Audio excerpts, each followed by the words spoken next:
지원의 아이는 예정보다 열흘 먼저 태어났다. 임신 38주 4일째 아침이었다. 출근하는 남편을 배웅하고 침대에 누워 설핏 잠들었을 때 축축한 것이 아래로 흘렀다. 그녀는 비교적 침착하게 행동했다. 속옷을 갈아입고 생리대를 착용하고 트렌치코트에 발을 꿰었다. 당시 임산부들 사이에 바이블처럼 여겨지던 막 엄마가 된 당신을 위한 임신과 출산의 모든 것이라는 책의 마지막 장은 예상치 못한 상황에 대처하는 법으로 구성되어 있었다. 매뉴얼을 머릿속으로 차근차근 복기해가며 그녀는 조심스럽게 움직였다. 그 책의 저자는 썼다. 위급한 상황일수록 무엇이 가장 중요한지 명심하라. 내 아기의 안전만 생각해라. 우왕좌왕하지 말고 무조건 병원으로 가라. 지원은 한 손으로 배를 감싸쥐고 콜택시를 불렀다. 그 다음에 남편의 휴대폰으로 전화를 했다. 자주 그렇듯 전화는 연결되지 않았다. 그녀의 남편은 한국에서 가장 큰 반도체 회사의 연구원이었고 임신 기간 내내 집에서 저녁 식사를 한 적이 거의 없을 정도로 몹시 바빴다. 나 애 낳으러 가. 그렇게 음성 메시지를 남기고 나자 지금이 자신의 인생에서 가장 독립적인 한순간이라는 기분이 들었다. 시어머니는 도쿄의 시누이 집을 방문 중이었고 옆 도시에 사는 친정어머니는 전화를 받지 않았다. 어차피 남편이나 친정 식구보다 택시기사가 도착하는 시간이 더 빠를 것이었다. 진즉 가방을 싸놓아 다행이었다. 기내 반입 사이즈의 여행용 트렁크 안에는 기저귀와 베넷 저고리, 속삭의 등속이 들어있었다. 배 속에서 거센 발길질을 하고 있는 태아가 곧 세상에 나와 며칠 뒤엔 이것들을 몸에 걸친 채 이 집으로 돌아온다는 사실이 실감나지 않았다. 택시 뒷좌석에서 진통이 시작되었다. 경미한 생리통 같은 아픔이 점차 거세졌다. 택시기사는 비상등을 켜고 전속력으로 달렸다. 분만실로 옮겨준 뒤 일반적인 자연분만의 과정을 거쳐 아이가 태어났다. 67시간 만이었다. 3.2kg. 작지도 크지도 않은 딱 보통 체중의 여자아이였다. 초산치고 순산이라고 산부인과 의사가 찢어진 회음부를 꿰매며 말했다.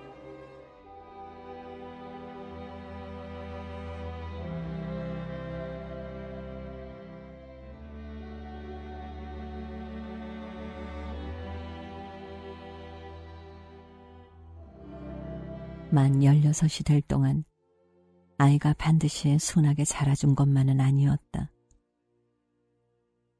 2돌 무렵엔 플라스틱 나사를 삼켜서 5살 생일엔 놀이터 미끄럼틀에서 수직으로 고꾸라져서 응급실에 갔다. 10살에는 왼팔이 부러져 한 달간 깁스를 하기도 했다. 혹시 팔꿈치에 성장판이 손상되었다면 뼈가 자라지 않을 수도 있다고 했다. 혹시라는 부사의 불확실성이 그녀를 겁에 질리게 했다. 모든 뼈에 다 성장판이 있나요? 그렇다고 봐야죠. 엑스레이 촬영 기사가 덤덤히 대답했다. 문제가 없는 오른쪽 팔꿈치의 연골은 정상적으로 성장할 터였다. 그것은 몸 안의 다른 모든 뼈들처럼 천천히 굵어질 것이다. 정상적인 오른팔과 비정상적일지도 모를 왼팔. 아이의 작은 몸통 양쪽에 불균형하게 매달린 두 팔의 그림이 머릿속에 선연히 그려졌다. 그녀는 징그러운 벌레를 털어내듯 도리질 쳤다. 다행스럽게도 아이의 왼 팔꿈치는 무사했다. 일일이 열거할 수는 없어도 아이가 크는 동안 가슴을 쓸며 지나간 일은 많았다. 그러니 이번에도 그러지 않으리라는 법이 어디 있단 말인가.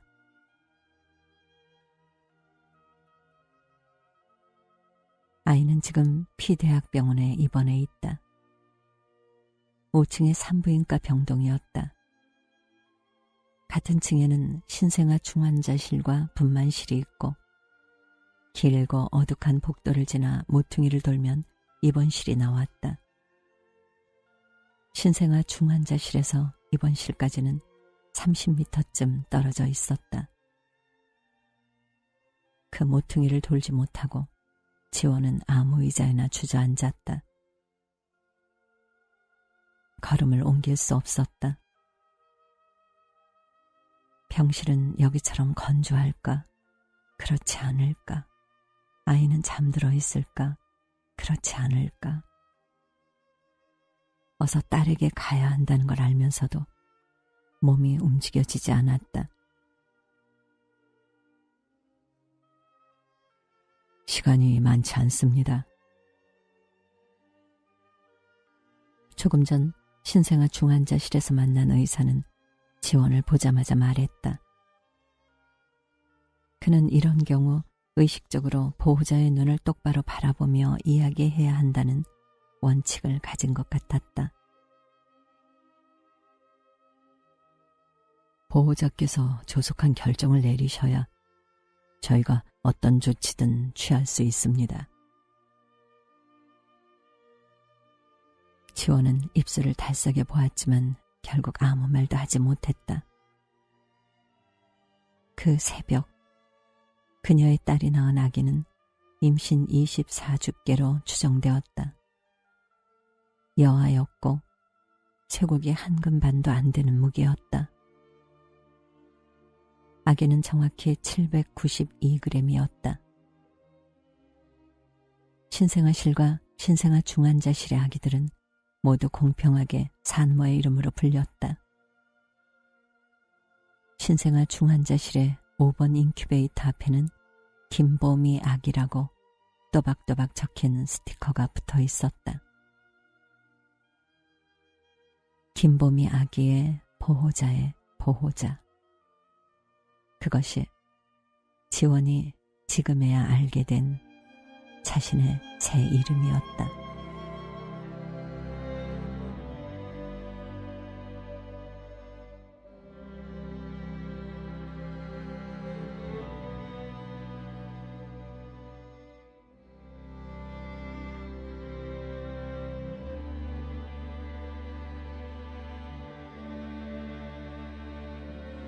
미영의 아이는 수요일 3박 4일 일정으로 수학여행을 떠났다. 여행지는 제주도. 토요일 오후 비행기로 서울에 돌아올 예정이었다.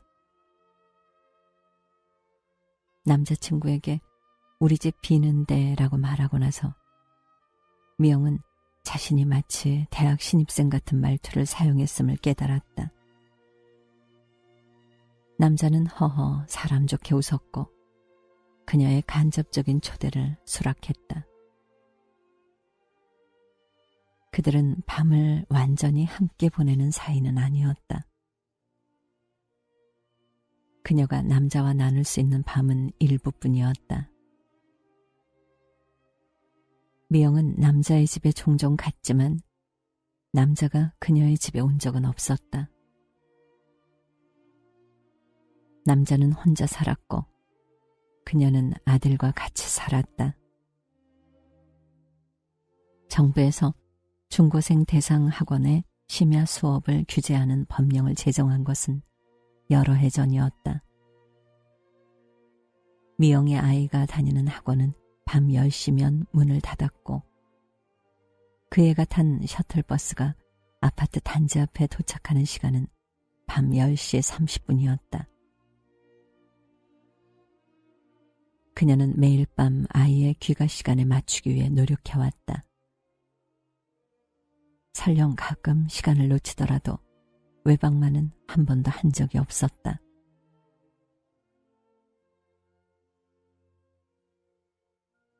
금요일 퇴근 후에 만나 저녁을 먹은 뒤 그녀의 집으로 옮겨 술을 한잔한다는 것이 그들이 세운 계획이었다.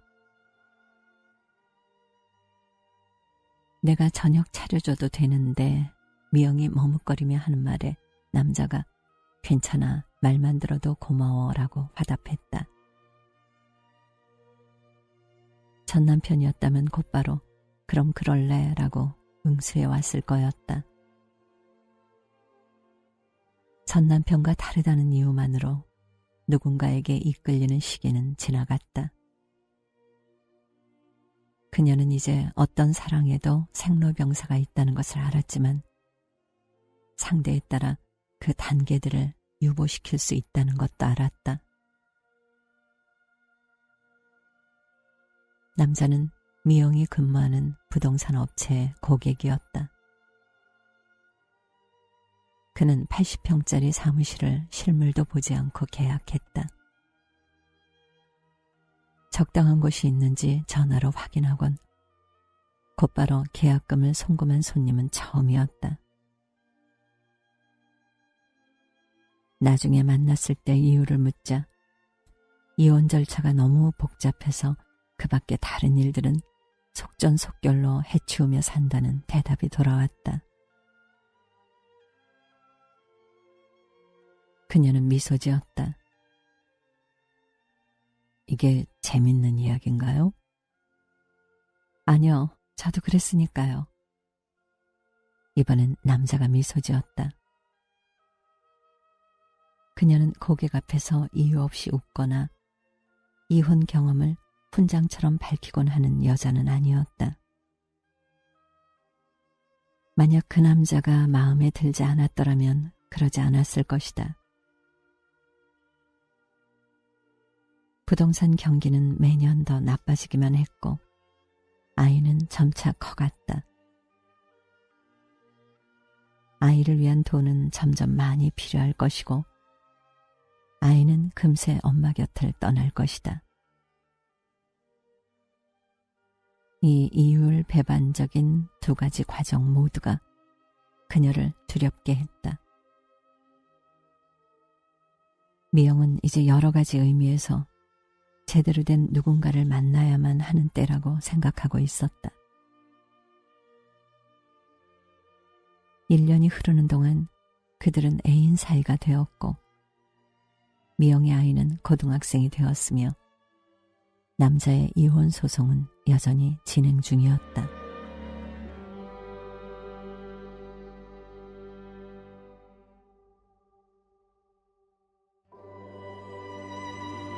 금요일 밤 그들의 계획은 순조로이 진행되었다. 토요일 아침 제 방 침대 위에서 그녀가 눈을 떴을 때 남자는 아직 잠들어 있었다. 그는 입을 약간 벌리고 자는 버릇이 있는 듯 했다. 꼭꼭 여민 커튼 너머 햇볕이 숨어 들어왔다.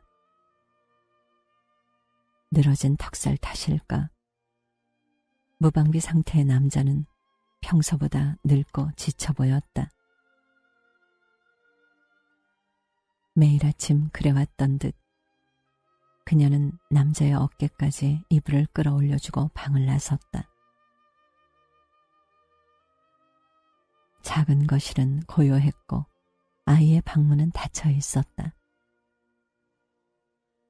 아이에게는 남자를 초대할 거라는 계획을 말하지 않았다. 말할 필요 없는 일이었다. 미영은 잠시 선 채로 아들의 닫힌 방문을 바라보았다. 저 너머 아이가 없다는 사실이 믿기지 않았다. 설명할 수 없는 막막함이 그녀를 휘감았다.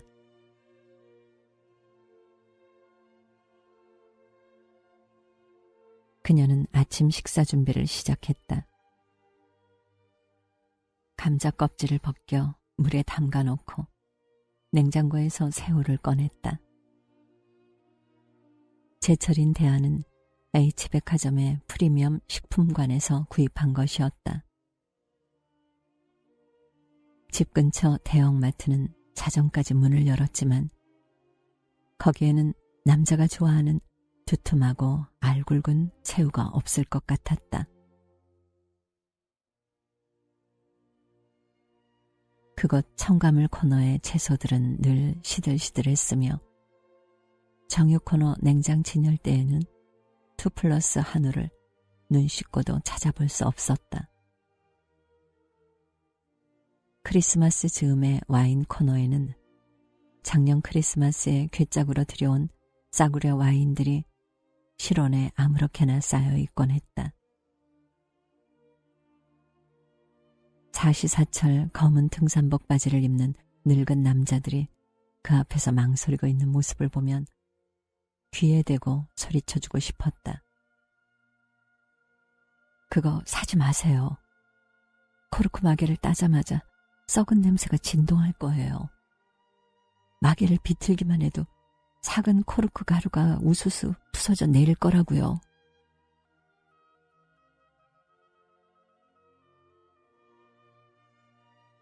미영은 프라이팬 바닥에 쿠킹 포일을 깔았다. 그 위에 굵은 소금을 뿌렸다. 비닐팩을 벗겨보니 위에 놓인 것들에 비해 아래쪽에 깔린 새우 크기가 확연히 작았다.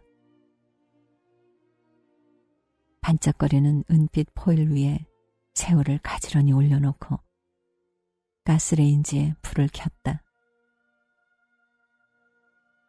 요리를 할 때면 아직도 언제 뚜껑을 덮어야 하고 또 언제 덮지 않아야 하는지 헛갈리기 일쑤였다. 어떻게 할까 하다가 찬장에서 뚜껑을 꺼내어 팬 위에 덮었다. 손잡이 꼭지만 스테인리스로 된 유리 재질의 뚜껑이었다. 5분쯤 지났을 때 그 일이 일어났다. 처음에 그녀는 가스가 터진 줄 알았다. 처음 듣는 굉음이 사방에 울려 퍼졌고 온 싱크대 위에 깨진 유리 파편들이 수북이 쌓였다. 프라이팬의 유리 뚜껑이 폭발한 것이다.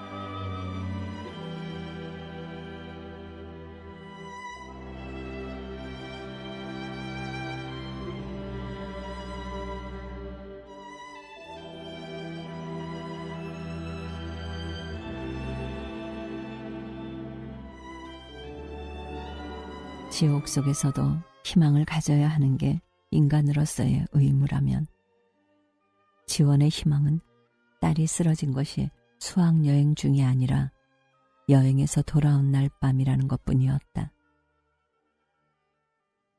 토요일 이른 저녁 여행에서 돌아온 아이는 내내 안색이 창백했다. 거기서 무슨 일이 있었느냐고 물어도 아니라는 대답 말고는 한마디도 하지 않았다. 저녁밥도 먹는 둥 마는 둥 제 방으로 들어갔다. 피곤해서 그래. 잘래. 과일 몇 가지를 챙겨 방문을 열자 아이는 방바닥에 옆으로 누운 채 공벌레처럼 동그랗게 몸을 말고 있었다.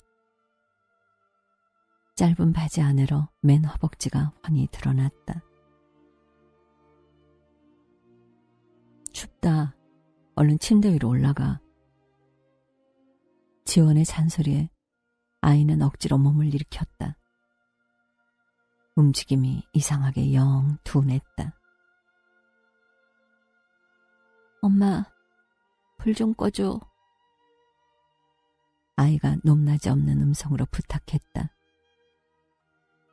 불을 끄고 나오는데 목덜미가 선뜩했다. 올가을 들어 처음으로 실내에 보일러를 켜고 거실에서 무릎 담요를 덮은 채 텔레비전을 보았다.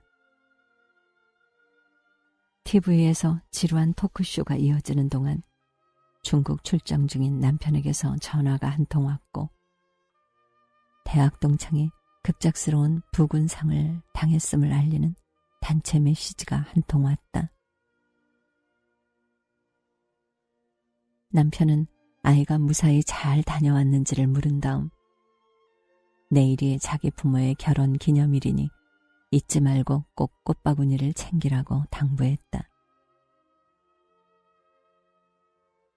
내년이면 금혼식이야. 결혼 50주년이 코앞이라니 정말 대단하고 멋지지 않아?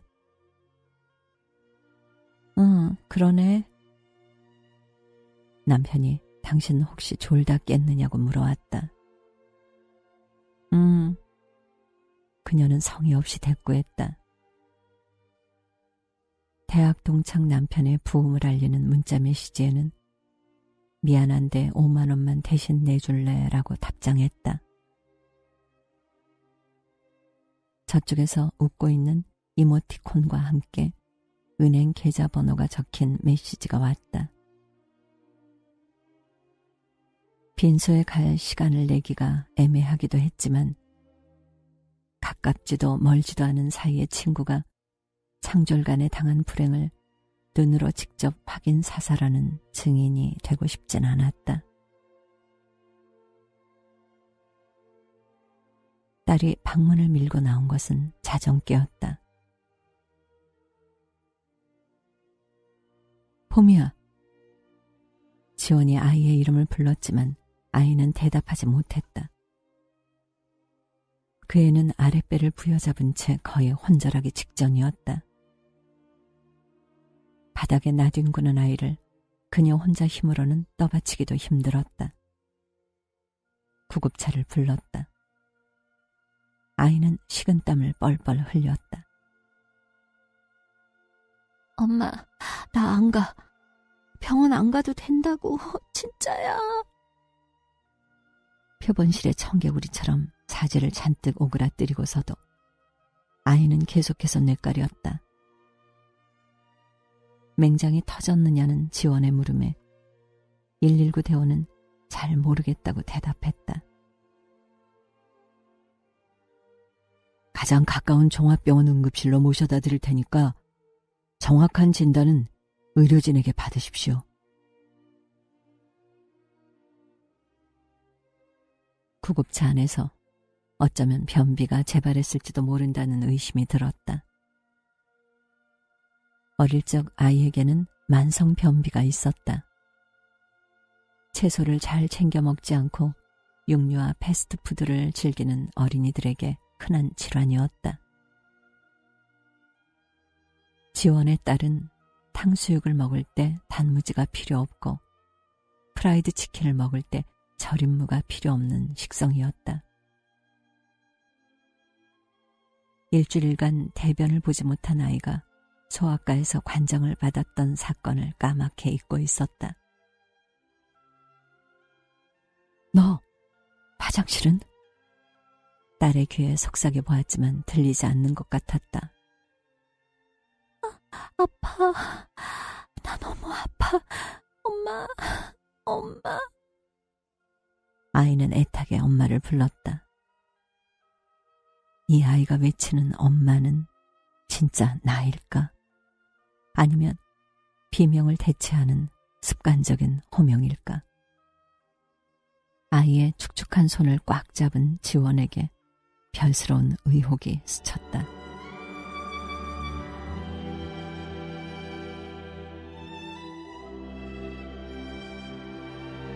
주말 새벽의 응급실은 어수선했다. 간신히 침상을 배정받고 잠시 기다리라는 안내를 들은 뒤 10여 분가량 아무도 그들을 아른 채 하지 않았다. 잠시 후 찾아온 수련이에게 지원은 자신의 딸이 30분 넘게 방치되어 있었다고 소리 높여 항의했다. 그는 아이의 배를 이리저리 눌러보았다. 서두르는 것 같지도 않은 데다 왠지 어설픈 손놀림이어서 지원은 화가 머리끝까지 났다. 그가 던지는 몇 가지 질문에 딸은 전부 다 모르겠어요라고 대답했다. 아이는 제대로 대화를 나눌 수 있는 상태가 아니었다. 체열을 하고 나서 상황이 급박하게 바뀌었다. 산부인과 전문의가 달려왔다. 아기 곧 나오겠네요. 네? 지원은 알아듣지 못했다. 누구라도 그랬을 것이다. 태아, 거의 다 내려왔어요. 분만실 바로 올라갑니다. 지원은 무슨 오해가 있는 것 같다고 더듬더듬 말했다.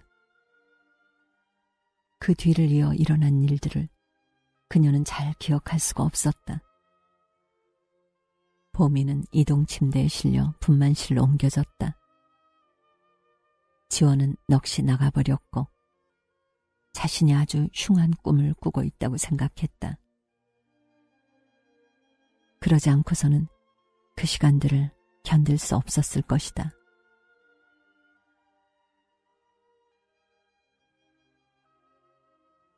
회복실에 내려온 아이는 입을 열 마음이 없는 것 같았다. 아이가 벽 쪽으로 돌아 누웠다. 지원의 양팔은 아이의 등짝을 막무가내로 휘감았다. 안으려 하는 것인지 후려치려 하는 것인지 자신도 분간이 가지 않았다.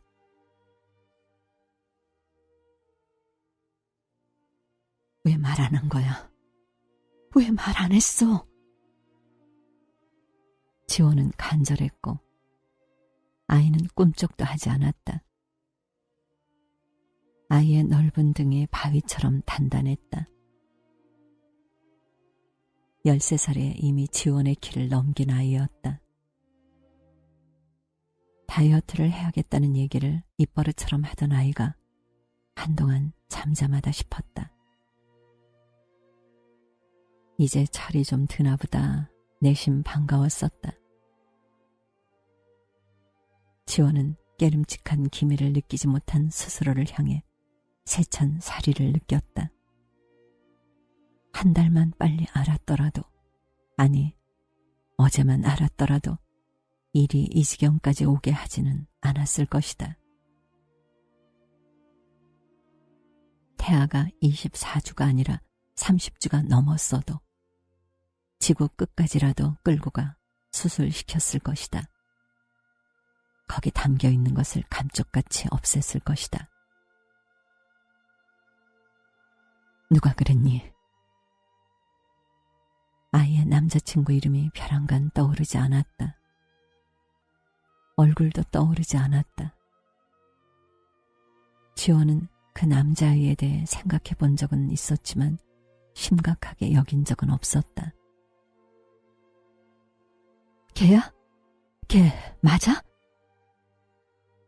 딸의 어깨가 미미하게 흔들렸다. 앉지도 서지도 못한 채 지원은 날숨만 몰아쉬었다. 뭘 해야 하는지 알 수가 없었다. 그녀는 무엇이든 할 수 있었다. 미친 짐승처럼 소리를 지를 수도 있고, 딸을 부둥켜 안고 목 놓아 통곡할 수도 있고, 창문을 열고 아래로 뛰어내릴 수도 있었다. 그래도 달라질 게 없었다. 돌려놓을 수 없었다. 그녀는 오른쪽 주먹을 꽉 쥐고서 제 가슴을 때리기 시작했다. 가슴이 쿵쿵 울렸다. 온몸이 쿵쿵 울렸다. 아이가 고개를 돌렸다. 떼꾸난 눈으로 엄마를 바라보았다.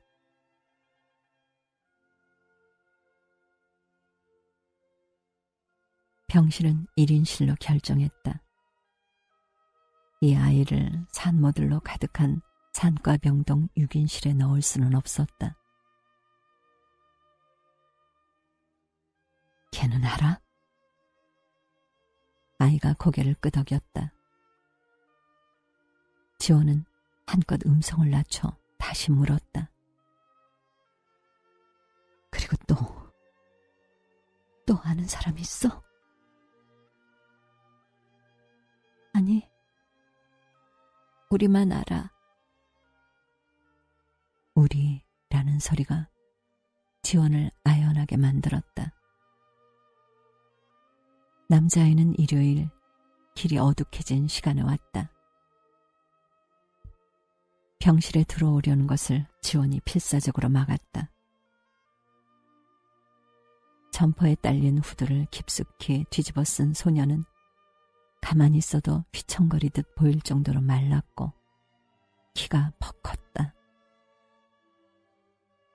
그가 인사를 하기 위해 고개를 숙였을 때 지원은 시선을 내리깔았다.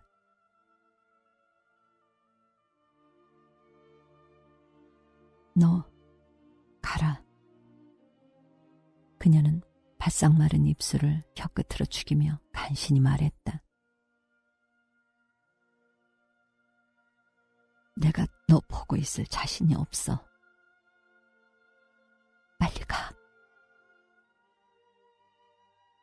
봄이는요? 소녀는 조심스러웠지만 주눅이 든 것 같진 않았다. 머뭇거리다가 복도 끝 의자에 앉았다.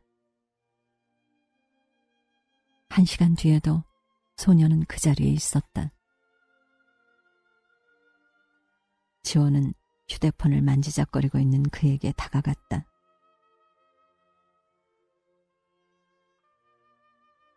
너의 엄만 아시니? 소녀는 시선을 내리깐 채 대답했다. 아직 모르세요? 지원이 묻자 그는 좀 머뭇거리는 듯 했으나 곧 체념어린 동작으로 제 어머니의 전화번호를 알려주었다.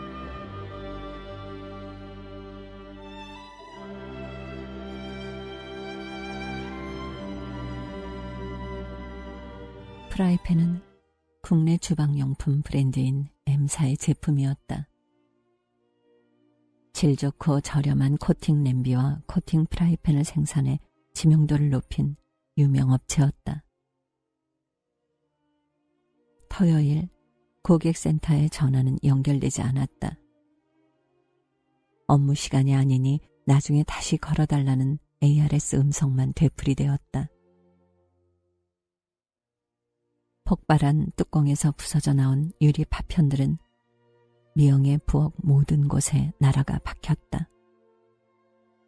절반쯤 익은 새우살 속에서도, 주방 마룻바닥에 갈라진 틈에서도, 개수대 앞에 걸어놓은 설거지용 스펀지에서도 아주 작고 날카로운 유리 파편들이 발견되었다. 그 조그맣게 바스라진 파편들을 일일이 찾아내어 조심조심 집어올려 비닐봉지에 담는 일에는 가공할 만한 인내심이 필요했다. 뒤늦게 일어난 남자 역시 예상치 못한 사태에 놀란 것 같았다. 남자가 휴대폰을 꺼내 처참한 형태로 부서진 유리 뚜껑에 사진을 찍었다. 내가 지울게. 그가 팔을 걷어붙이고 나섰지만 그녀는 남자를 밀어냈다. 맨발이잖아요. 저리 가. 남자가 순순히 한 걸음 뒤로 물러났다. 아, 이걸 다 어쩌지? 먹을 수 있는 게 하나도 없겠어. 그녀는 긴 한숨을 내쉬었다. 그래도 사람이 다치지 않은 게 천운이라고 남자가 위로했다. 그래도 어떻게 이럴 수가 있지? 미영의 입에서는 자꾸만 탄식이 흘러나왔다. 난 정말 아무것도 안 했어요. 뚜껑을 열어보지도 않았고 가스 쪽으론 가지도 않았는데 왜 이런 일이 생긴 거죠? 남자는 미영의 과도한 낙담과 그에 이어지는 분노에 대해서 적이 당황하는 눈치였다. 유리가 열을 견디지 못한 거야. 단순한 사고라고. 미영 씨 잘못이 아니야. 미영이 보기에 남자는 이 상황의 본질을 모르는 것 같았다. 또 한 번의 한숨을 쉬고 그녀는 차분히 말을 이었다. 지금 내가 잘못했냐고 묻는 게 아니에요. 아침부터 이렇게 된 게 불안하다는 것뿐이에요. 불길한 징조 같잖아요. 남자가 이해할 수 없다는 표정을 지었다. 아니, 어리석은 생각이야. 이건 그저 유리가 열의 압력을 못 견딘 것뿐이라니까. 진공 청소기를 돌리던 미영이 비명을 지르며 주저앉았다.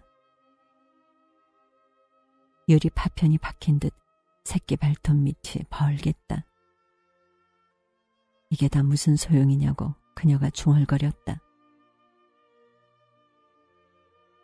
유리 파편들은 우리 눈에 보이지도 않을 거예요. 걸을 때마다 다 발바닥에 스칠 거라고요. 남자가 쩍 입맛 다시는 소리를 냈다. 그와의 일정은 토요일 오전까지만 계획돼 있었다. 남자가 골프 연습장에 간다며 그녀의 집을 떠난 이후 미영은 10번 더 넘게 M사 고객센터의 번호를 눌러댔다. 결국에는 홈페이지에 들어가 글을 남겼다. 귀사를 믿고 제품을 사용해온 소비자에게 이토록 큰 피해를 주다니 어떻게 하실 건가요? 게다가 연락도 되지 않다니요. 이대로 쉽게 넘어가진 않겠습니다. 조속히 사과하고 적절한 배상을 하지 않을 시에는 가능한 모든 조치를 강구하겠습니다. 이런 경우 더 크고 더 강하게 목소리를 높이는 사람이 결국 이기는 사례를 그녀는 너무 많이 보아왔다. 토요일이 지나고 일요일이 깊도록 M사에서는 소식이 없었다.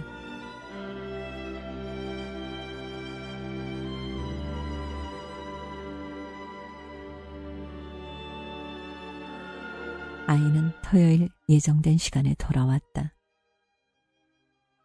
일요일엔 피곤하다고 종일 침대에 늘어져 있더니 오후 늦게 외출하는 차림으로 나왔다. 여자친구라도 만나러 가는 것 같았다. 그녀는 크게 신경 쓰지 않았다. 아들의 여자친구에 대해 그녀는 별다른 의견을 가지고 있지 않았다. 둘은 같은 학년의 다른 반이었고 지난 겨울 영어 학원을 함께 다닌 일에 지금껏 가깝게 지내는 눈치였다. 여자애와는 오며 가며 두어 번 가볍게 인사를 나누었다. 소녀는 특별히 예쁜 얼굴도 미운 얼굴도 아니었다. 엄청나게 부침성 있거나 인사성이 밝지는 않아도 어른에게 인사할 때 주머니에 넣었던 두 손을 빼 앞으로 모을 줄은 알았다. 요즘 아이인데 그만하면 되었다고 생각했다. 남자애치고 잔정 많고 다감한 아들은 여자친구에게도 그럴 것이었다. 너무 일찍 한 여자만 만나면 나중에 후회한다.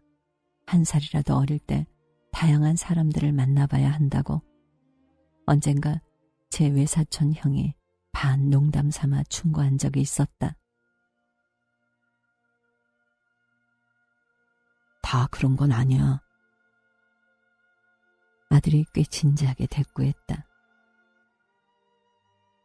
옆에서 못 들은 척했지만 미영은 은근히 놀랐다. 그의 얼굴은 조금 붉어져 있었다. 많이 컸구나 싶었다. 그녀는 그런 소년이 내심 우습기도 대견하기도 했다.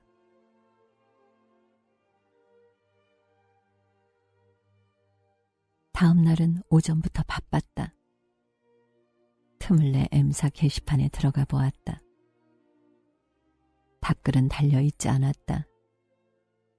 고객센터는 계속 통화 중이었다. 간신히 전화가 연결되었다. 고객님, 무엇을 도와드릴까요? 정말 통화 한 번 하기가 너무 힘드네요. 네, 죄송합니다, 고객님. 무엇을 도와드릴까요? 그러니까요. 저기 뚜껑이 폭발했거든요. 아, 그러시군요, 고객님. 어떤 제품의 뚜껑인가요? 미영은 전화기를 감싸지고 사무실 밖으로 나갔다. 프라이팬이에요. 네, 프라이팬이군요. 혹시 제품명을 알고 계십니까? 그건 모르겠는데요. 네, 모르시고요. 그럼 어떤 형태의 프라이팬인지 설명해 주실 수 있으신가요? 미영은 주방 건조대 위에 엎어져 있을 프라이팬의 모양을 떠올려 보았다. 일단은 둥그렇고요. 네, 고객님, 둥그렇고요. 그냥 일반적인 프라이팬인데 조금 오묵하기도 하고. 네, 조금 오묵하기도 하고요. 상담원이 그녀의 말을 앵무새처럼 반복했다. 그녀는 갑자기 자신이 없어졌다. 아니, 이것 보세요. 폭발한 건 프라이팬이 아니라 뚜껑이라니까요. 처음 들었다는 듯 상담원이 살짝 목소리를 높여 응대했다. 아, 네, 뚜껑이요. 그럼 어떤 형태의 뚜껑인지 설명해 주실 수 있으신가요? 유리예요. 유리로 된 뚜껑. 네, 강화 유리 재질 말씀이시군요. 그런 식으로 끝없이 계속될 것 같은 상담원과의 통화는 그쪽에서 이메일 계정을 알려주면서 일단락되었다. 폭발 후에 찍어둔 사진을 이메일로 보내달라고 했다. 왜요? 진짠지 거짓말인지 눈으로 확인해봐야 한다는 건가요? 상담원은 여전히 깍듯했다. 아닙니다, 고객님. 본사 원칙이 그렇습니다. 사진상으로나마 제품명을 확인해야 하기도 하고요. 확인하고 나서 저희 쪽에서 다시 연락을 드리겠습니다. 찜찜하게 통화를 마친 순간 다시 전화벨이 울렸다. 여보세요? 생소한 음성의 여자였다. 낮고 음울한 목소리였다.